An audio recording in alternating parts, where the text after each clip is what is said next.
Si on arrive à la deuxième lutte, et c'est une autre période. Là. On a connu l'après-guerre. Cette période-là, c'est la période de ce qu'on appelle la rénovation urbaine. Rénovation urbaine qui s'est amorcée à la fin des années 50 à Montréal et qui a duré à peu près jusqu'à la fin des années 70. Le gros de la rénovation urbaine. Il s'est fait d'autres choses par après, mais le gros, disons que ça se situe là-dedans. Et vraiment, l'objectif de tout ça, bon, il y avait toujours des motifs louables qui étaient invoqués. Le fait qu'il y avait des taudis, il fallait faire... Ou il y avait des lieux, par exemple, qui étaient des lieux où il y avait la criminalité, où il y avait...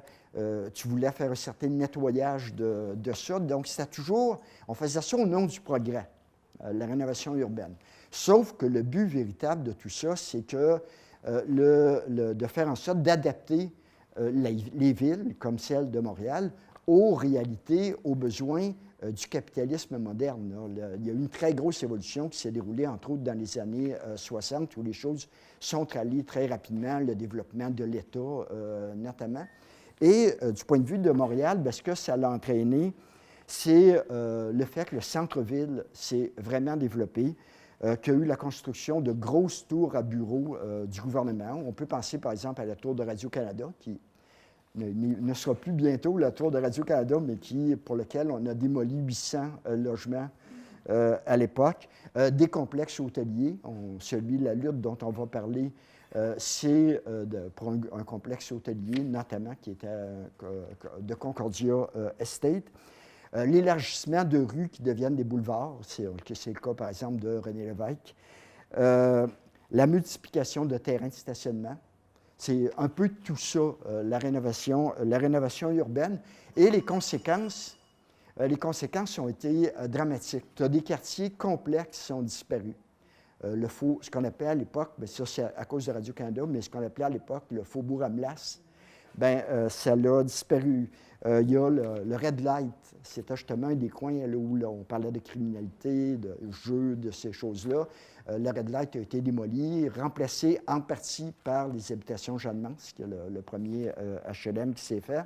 Et un autre qui s'appelait Goose Village, ou le village aux oies, qui était dans le sud-ouest de Montréal. C'est des quartiers qui sont disparus. D'ailleurs, il y a eu une exposition il y a quelques années sur ces quartiers-là.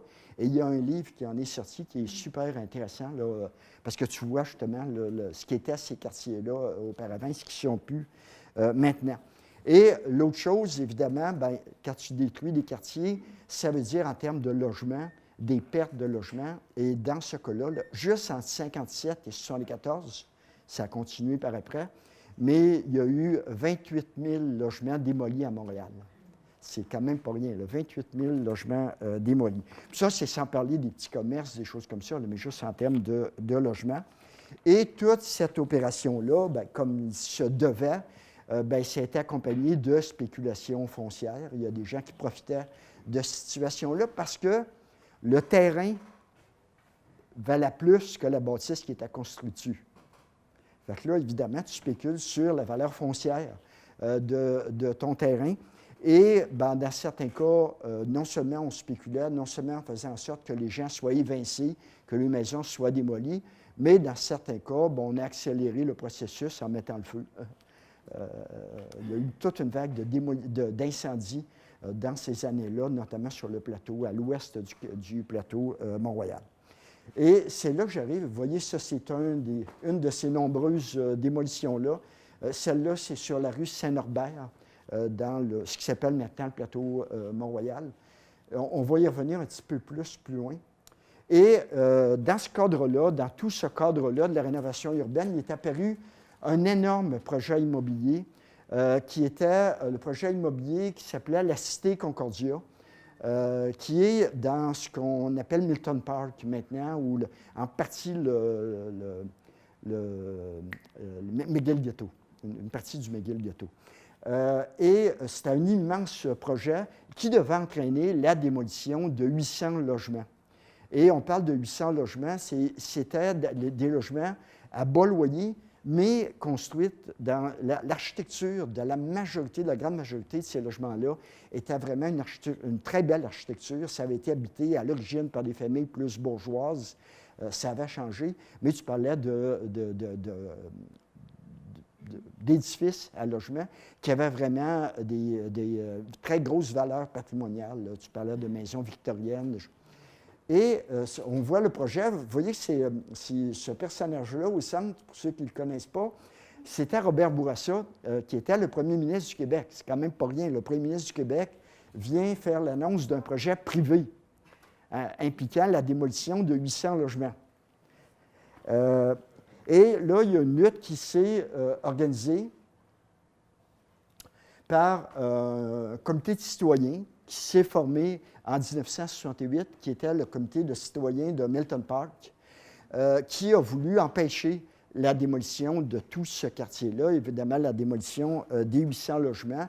Au départ, on a utilisé des moyens comme des pétitions. Il y a 10 000 personnes qui ont signé une pétition.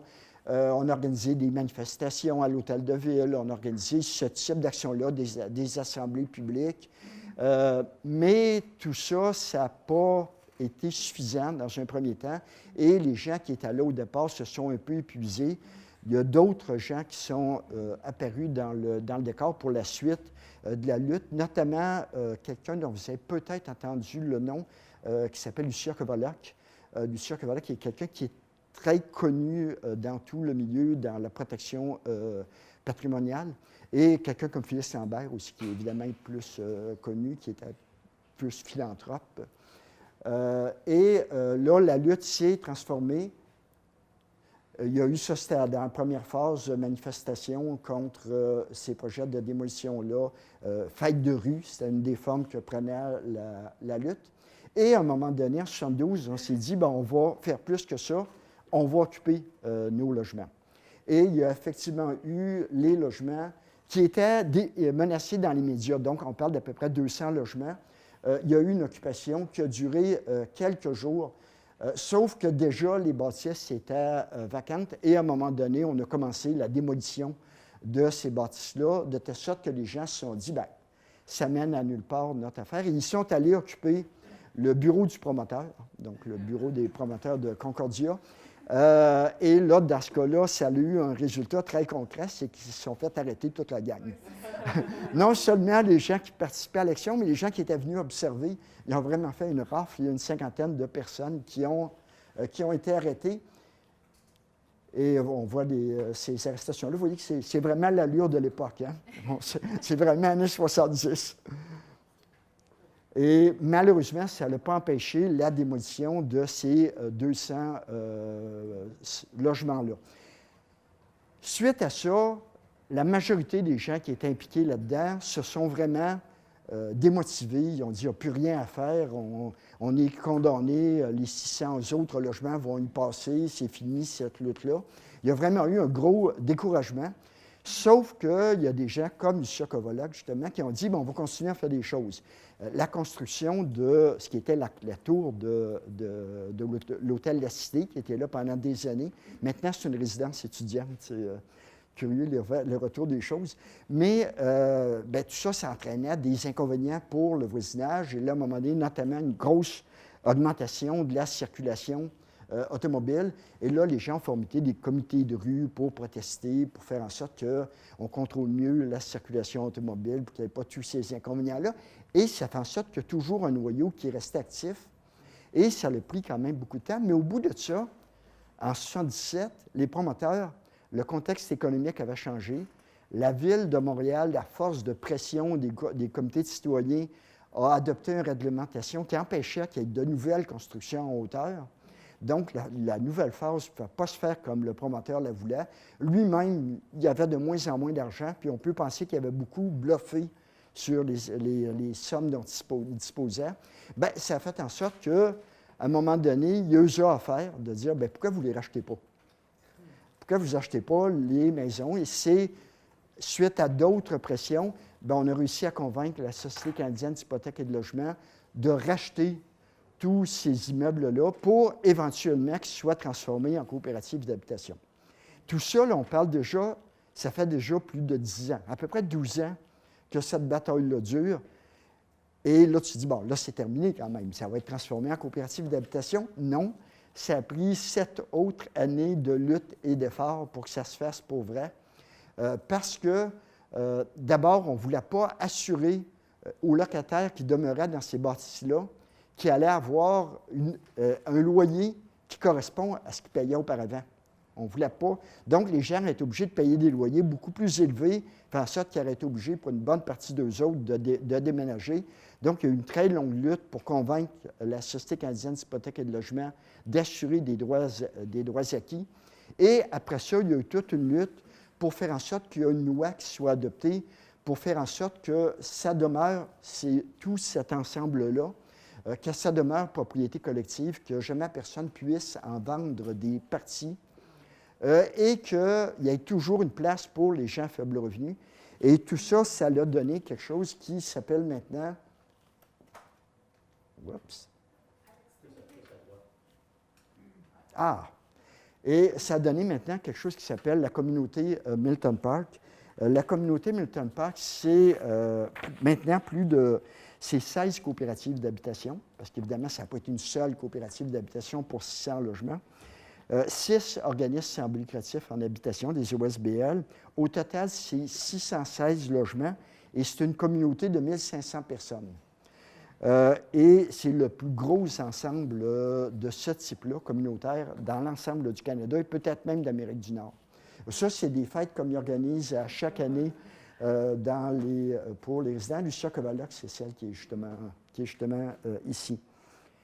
Ça, c'est une lutte qu'on peut dire, c'est une lutte très dure, très longue, 20 ans. 20 ans de lutte, et ça démontre pour moi que dans le domaine du logement, comme dans d'autres domaines, il n'y a rien qui est jamais totalement perdu. Tu sais, tu peux penser que cette lutte était vraiment finie, qu'elle était vraiment perdue. Bien, la persévérance se fait en sorte que tu étais capable d'aller chercher une victoire. Il y a d'autres luttes qui se sont moins bien déroulées. Je vous parlais tout à l'heure, on voyait le monsieur tout à l'heure qui était devant un terrain qui était rendu vacant, où ça avait été démoli.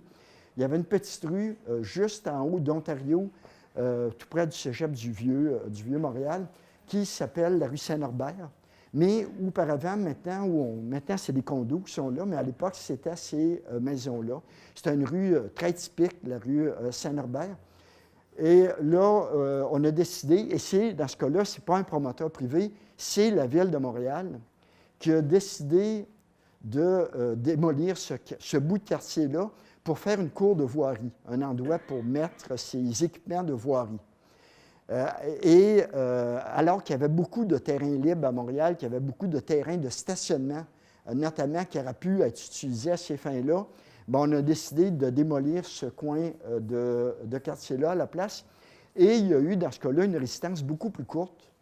Ça a été il y a eu des démarches juridiques, des démarches légales, des recherches, des appuis qui ont été obtenus, notamment d'un organisme qui était très impliqué dans la lutte de Milton Park, qui était Sauvons Montréal, qui sont plus dans le domaine patrimonial. Et ce n'était pas suffisant. À un moment donné, c'était évident, la démolition s'en venait. Et le moyen de résistance qui a été... Le moyen de résistance, ça a été de dire, encore là, on va occuper les logements. Et il y avait là-dedans quelques locataires qui participaient à l'occupation, mais c'était beaucoup des militants, des militantes pour le droit au logement qui ont fait cette occupation-là, qui n'a duré qu'un mois. Mais un mois durant lequel ça a vraiment fait parler beaucoup de la question du logement. Il y a eu des éditoriaux, notamment dans Le Devoir et dans un journal qui s'appelait Le Jour, qui était lié au Parti québécois à ce moment-là. Mais c'est un sujet qui a fait jaser. Cette lutte-là, elle a été perdante. Ce n'est vraiment pas une victoire, sauf que ce qui est arrivé là, la lutte qui s'est déroulée, la couverture médiatique que ça avait eue, bien, ça a fait en sorte qu'il y a un autre endroit dans le sud-ouest de Montréal qui devait être démoli pour une autre cour de voirie, et la Ville de Montréal, cette fois-ci, a fait marche arrière. Et ça a aussi permis qu'il y ait certaines réglementations qui soient adoptées sur les démolitions. Autre exemple de défaite. Ça, c'est plus récent, ça date de 87-88. C'était un coin dans le centre, l'ouest du centre-ville de Montréal qui s'appelle Overdale, l'îlot Overdale. Et l'îlot Overdale, c'était notamment ce type de bâtisse-là. Ce n'était pas toutes des bâtisses de ce type-là, mais avec une architecture très, très particulière. Et c'était vraiment un milieu de vie très, très, très vibrant, très vivant. Il y avait une grande mixité de population. Tu avais des gens, par exemple, très âgés. Il y avait des gens qui habitaient là depuis plus de 40 ans, avec des jeunes étudiants qui allaient à Concordia ou qui est vraiment à proximité de ça. Tu avais une belle mixité de population, une belle vie communautaire, sauf que dans ce cas-là, il y avait un promoteur qui a décidé de démolir tout ça, de construire 650 condominiums de luxe à cet endroit-là. Et la Ville de Montréal, et ça, c'est un peu paradoxal, parce que la Ville de Montréal, on est en 1987, le maire Jean Drapeau, qui a été longtemps, pendant des décennies à la tête de la Ville de Montréal, venait de partir. Et c'est une administration progressiste qui était à l'Hôtel de Ville, qui était le Rassemblement des citoyens et des citoyennes de Montréal avec le maire Jean Doré. Et dans son équipe, il y avait notamment des gens qui avaient été très impliqués dans les comités de citoyens ou dans des comités logement. Ce qu'ils ont trouvé, eux autres, comme solution, c'est de dire on va négocier avec le promoteur qu'on accepte la démolition de ces bâtisses-là, on accepte la démolition de l'îlot, la construction des condos de luxe, mais en échange, le promoteur va construire dans un autre quartier, de l'autre côté de l'autoroute 720, des logements de remplacement. Et dans ce cas-là, les locataires n'avaient jamais été mis dans le coup, les locataires n'avaient jamais été consultés là-dessus, et les locataires ont dit non. On n'est pas d'accord. Et il y a une très longue lutte qui s'est déroulée. Je ne vous raconte pas tous les détails, mais si vous voulez en savoir, ben, c'est dans le livre.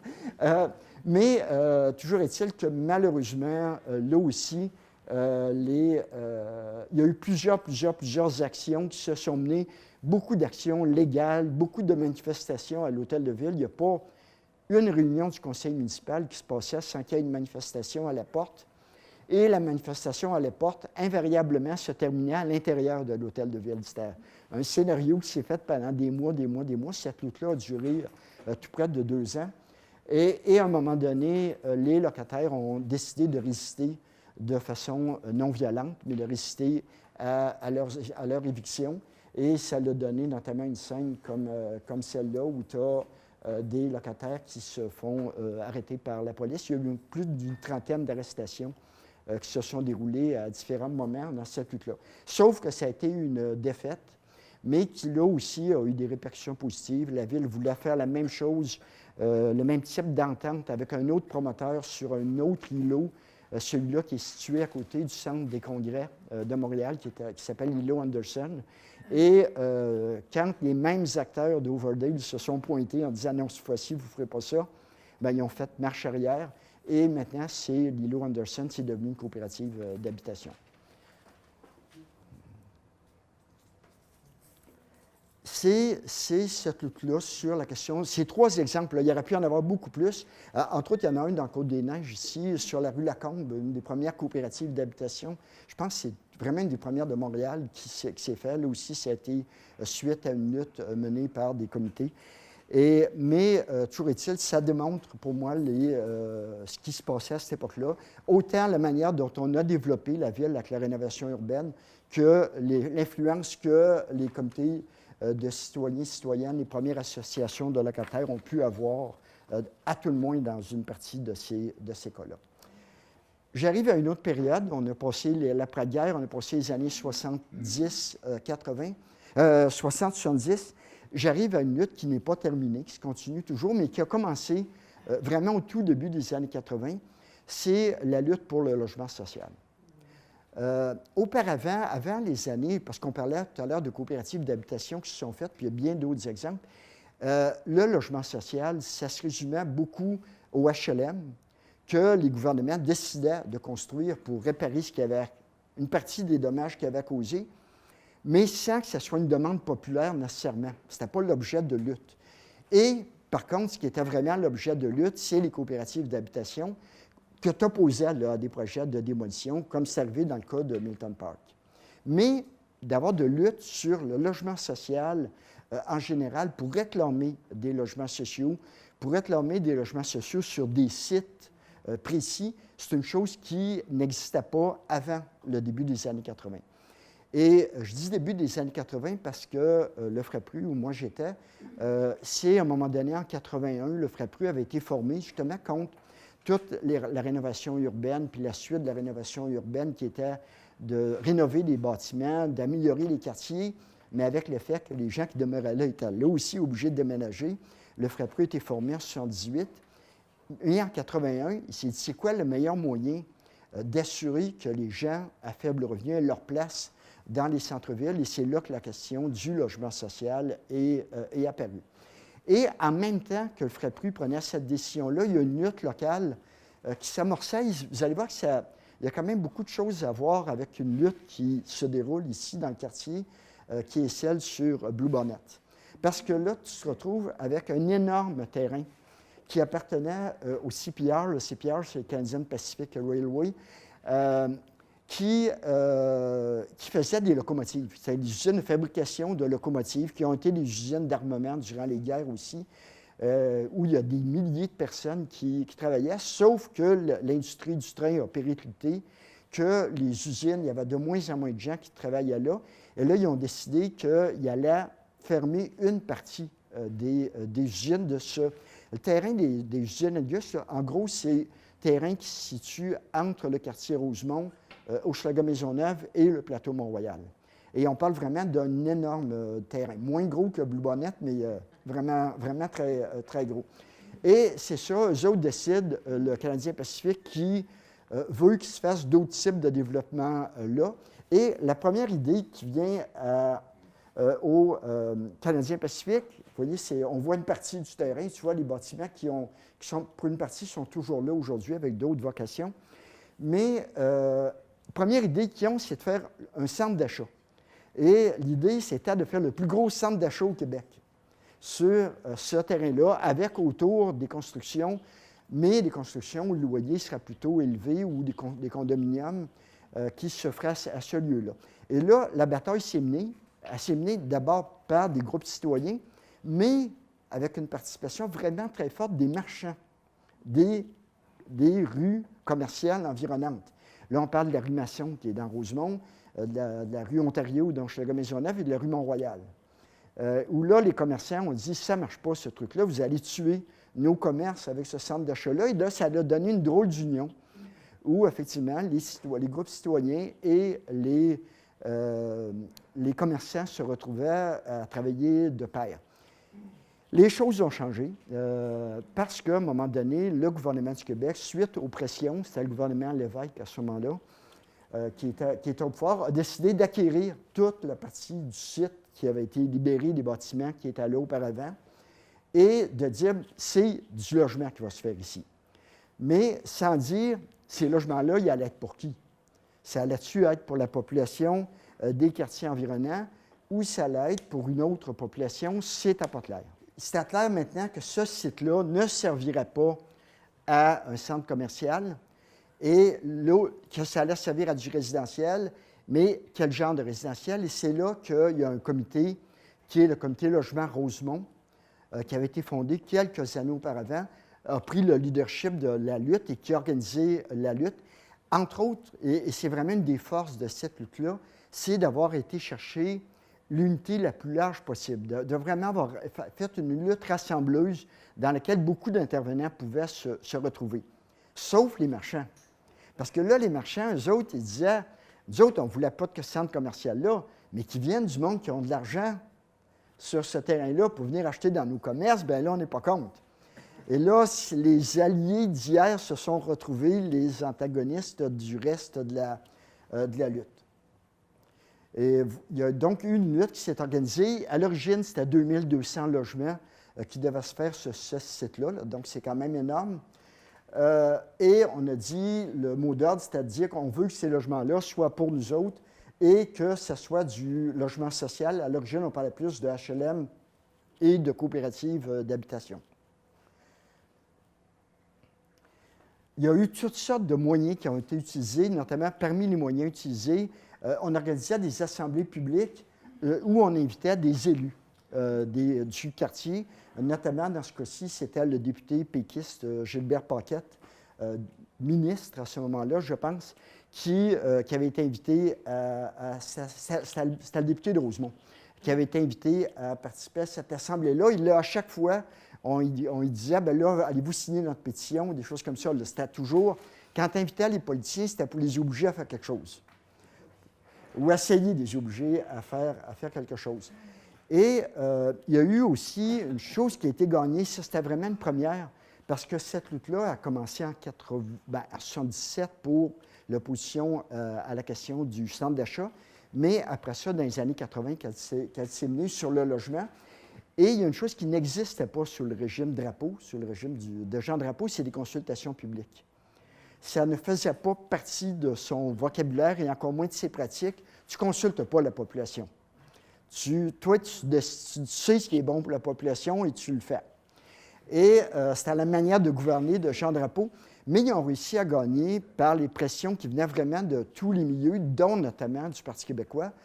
Ils ont réussi à gagner le fait qu'il y ait des consultations publiques qui étaient les premières à se tenir à Montréal.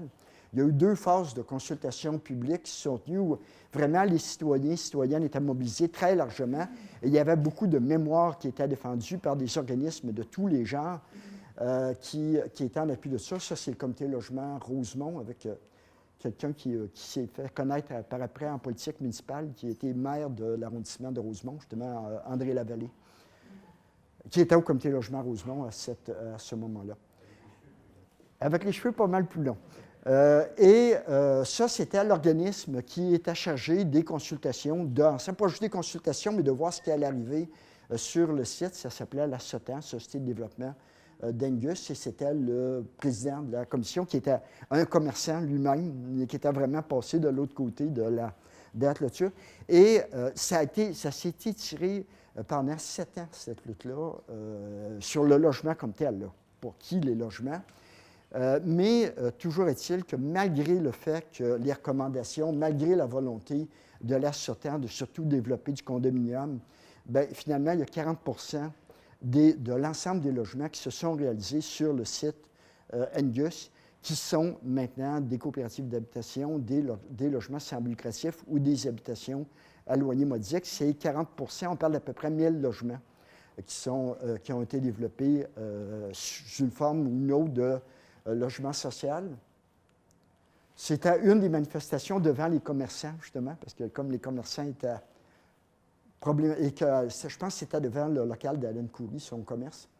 Et toujours est-il que ça a donné du logement social. Vous avez ici une coopérative d'habitation. Je la connais bien, parce que j'y demeure. C'est une coopérative d'habitation qui s'est construite en 1986, qui existe toujours, là, comme bien des... Et vous voyez le type de bâtisse que c'est aussi, et pas encore parce que c'est au début de la coopérative, mais c'est vraiment un endroit splendide avec un parc autour, et un parc, les coops sont autour du parc. Et c'est à côté du parc olympique? Oui, c'est vraiment tout proche du parc olympique. Et évidemment, là, des luttes sur le logement social, je pourrais parler de beaucoup d'autres. Notamment, il s'en est déroulé beaucoup dans le quartier Pointe-Saint-Charles, où là aussi, pendant une bonne période, les coopératives d'habitation représentaient 40 des logements. Le logement social, mais surtout les coopératives d'habitation représentaient 40 du parc de logements. Mais ce sera peut-être l'objet d'un autre livre. Mais ça illustre un peu pour moi le type de lutte qui peut se mener. Je faisais le rapprochement avec Blue Bonnet parce que c'est le même type d'enjeu, l'énorme terrain dont on ne sait pas ce qui va y arriver. Et il faut que ce terrain-là bénéficie à la population des quartiers environnants, qui est souvent une population à très faible revenu, notamment où il y a beaucoup de gens des communautés culturelles de la nouvelle immigration qui habitent et qui doivent bénéficier de ce développement-là, et non pas voir une nouvelle population débarquer ou des commerces débarquer. Là, on sait qu'il y a toutes sortes de projets qui ont été amenés. J'arrive à la dernière partie, pas la dernière partie, mais la dernière lutte que je vais illustrer. Ça va laisser du temps quand même pour le dernier bout. c'est la question des années 2000. Qu'est-ce qui s'est passé dans les années 2000? D'abord, une crise du logement très violente. Au début des années 2000, taux de logement inoccupé très, très, très, très bas. Des familles qui se retrouvent par centaines sans logis autour du 1er juillet. Et des conséquences de tout ça, la hausse des loyers, encore une fois, qui est provoquée par ça. La discrimination qui s'accroît parce que, évidemment, quand tu as peu de logements à louer, bien, c'est les propriétaires qui ont le gros bout du bâton. Ils choisissent leurs locataires et ils choisissent en fonction de leurs raisons, mais aussi de leurs préjugés. Et donc, il y a toutes sortes de problèmes, négligence des logements. Tu n'es pas obligé d'entretenir tes logements. Tu sais que tu vas réussir à les louer de toute façon, que ça allait entraîner. Et parallèlement à ça, l'activité immobilière à Montréal, elle avait été pas mal sous le respirateur dans les années 90. C'était vraiment au ralenti, il ne se passait pas grand-chose, il n'y a pas de grand développement qui s'est fait d'ailleurs à Overdale, dont on parlait tout à l'heure. Ça a pris 25 ans avant qu'il y ait du développement qui se fasse. Donc, c'était vraiment au neutre à ce moment-là. Sauf qu'au début des années 2000, ça recommence. Il se met à se construire du condo, mais vraiment à pousser. Les condos poussaient vraiment, particulièrement dans certains quartiers comme des champignons. Et il y a une activité immobilière très, très fébrile dans ces années-là et dans certains quartiers, particulièrement à ce moment-là, dans les quartiers Hochelaga-Maisonneuve, Sud-Ouest. Ça s'était déjà déroulé en bonne partie dans le plateau Mont-Royal. Il s'est passé un phénomène qu'on appelle la gentrification, c'est-à-dire l'embourgeoisement du quartier, en tout cas, qui s'est amorcé. Et tout ça, c'est ça. Donc, on a à la fois la crise du logement, rareté de logement locatif, hausse des loyers et gentrification qui soit s'amorce ou s'amplifie selon les quartiers. Et face à ça, il y a différents mouvements de lutte qui se sont organisés. Et notamment, celle-là, justement, la bâtisse dont je vous parlais, la bâtisse Louis-Hippolyte Lafontaine, dans l'état dans lequel elle a été pendant plusieurs années, là, donc autour des terrains vacants. Là, c'était à l'hiver, mais derrière le terrain de stationnement. Et cette bâtisse-là était vacante. Elle était vacante au début de la crise du logement. Donc, en 2001, alors que les gens n'avaient pas de logement, cette bâtisse-là était vacante depuis plusieurs années. Et c'est là qu'il y a des gens qui ont décidé, un comité qui s'appelle le Comité des sans-emploi de Montréal-Centre, qui est un comité de militants, de militantes tout à fait autonome. Ce n'était pas lié aux frais pris ou lié à des organismes communautaires. Mais eux autres ont décidé d'organiser un squat dans cette bâtisse-là. Le squat ayant pour but à la fois de dénoncer la crise du logement, mais aussi la gentrification des quartiers populaires. Et là, c'est le moment où le squat s'est amorcé. C'était le 27 juillet. Donc, il y avait eu dans les semaines précédentes, le 1er juillet, la période de déménagement du 1er juillet, qui avait fait beaucoup la manchette des journaux, là, des centaines de familles qui se retrouvent sans logis. Le gouvernement le maire de Montréal de l'époque, Pierre Bourque, qui disait « il n'y a pas de crise du logement, il n'y aura pas de problème ». La ministre responsable de l'habitation, qui était Louise Arel, qui disait « pas de problème, il n'y a pas de crise du logement, ça va être un 1er juillet comme les autres ». Ça n'a pas marché. Ça n'a pas été un 1er juillet comme les autres. Et toujours est-il que 3 semaines après ça, après la fin de cette saga-là, il y avait encore des familles qui n'avaient pas été relogées. Bien, ce comité-là décide d'ouvrir un squat à l'édifice historique qui avait été l'objet de lutte des années auparavant. Et là, c'est le moment où on voit les gens qui sont autour de la bâtisse. On est rentré dans la bâtisse avec la conviction que, oui, on fait cette action-là, mais elle ne durera pas.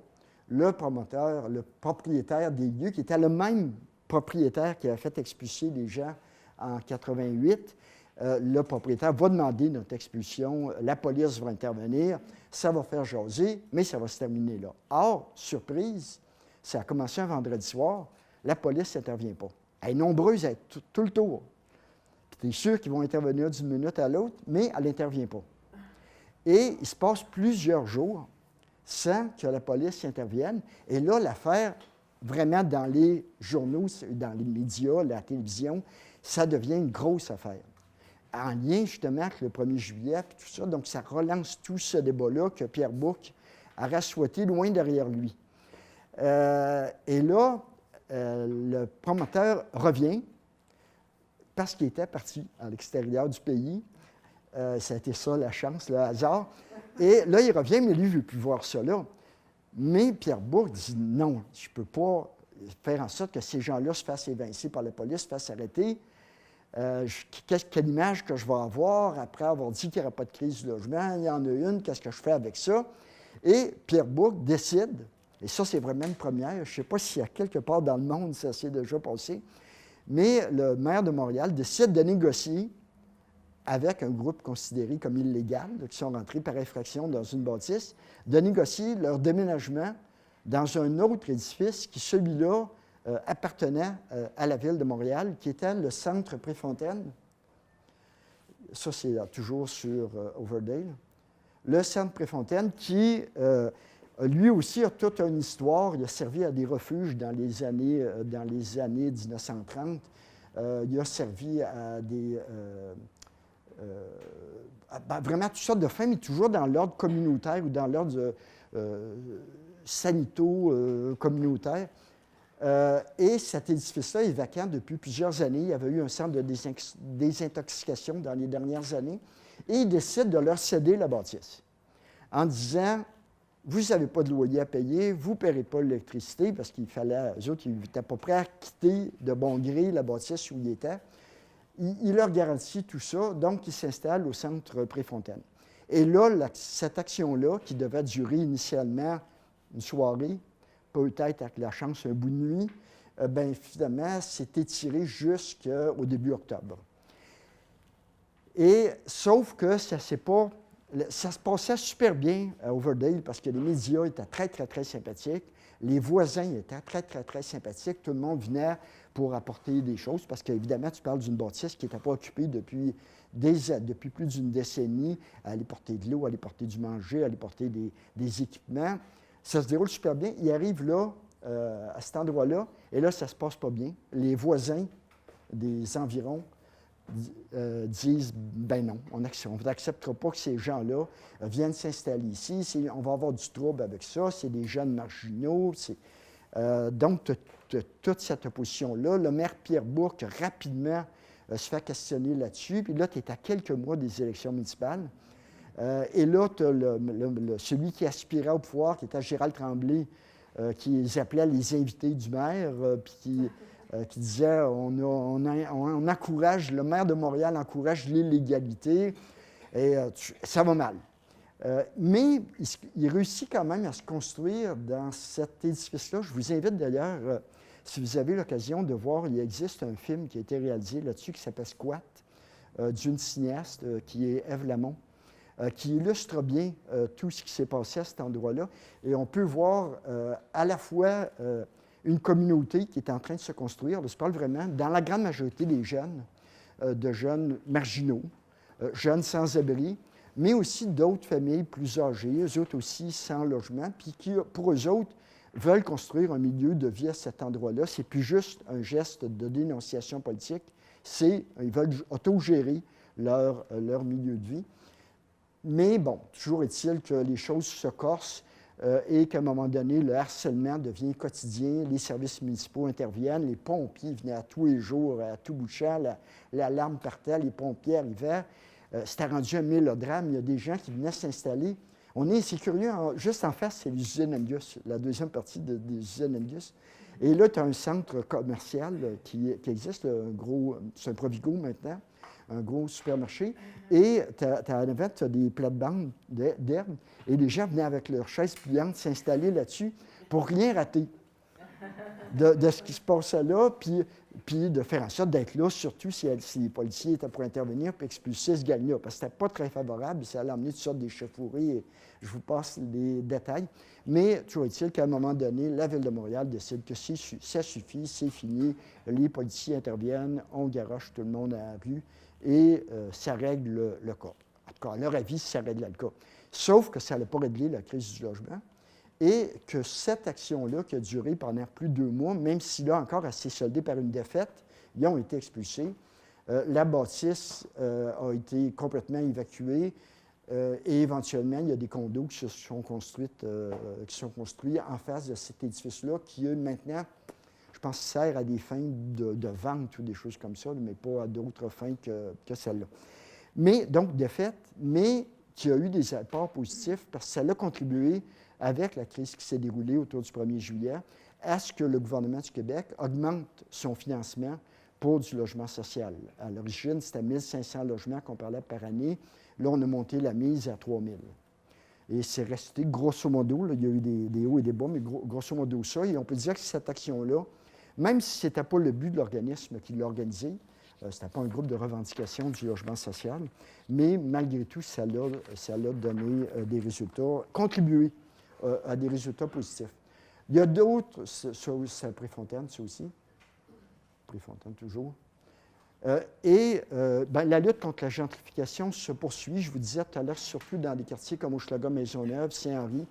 Ça, c'est une occupation de terrain qui a eu lieu dans Saint-Henri, sur un terrain vacant qui appartenait à un très sympathique personnage qui s'appelle Sergakis, qui possède beaucoup d'appartements, beaucoup d'immeubles à appartements, mais qui possède aussi beaucoup de bars. Il est représentant des tenanciers, des propriétaires de bars, qui évidemment ne veut pas endurer ça très longtemps sur son terrain. Des actions de ce type-là aussi, celle-là s'est déroulée dans le quartier Hochelaga-Maisonneuve. C'est là aussi un terrain qui est vacant depuis plusieurs années, qui appartenait à la sucrerie Lantic, et qui est vacant. Et là, il y a des demandes pour des logements sociaux sur ce site-là, en disant on ne veut surtout pas d'autres condos.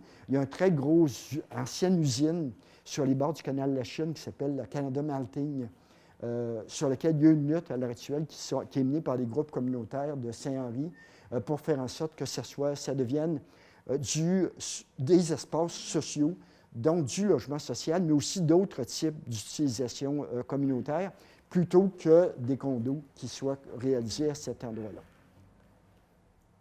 Et c'est tout. Donc, ça fait le tour des 4 moments que je voulais vous expliquer.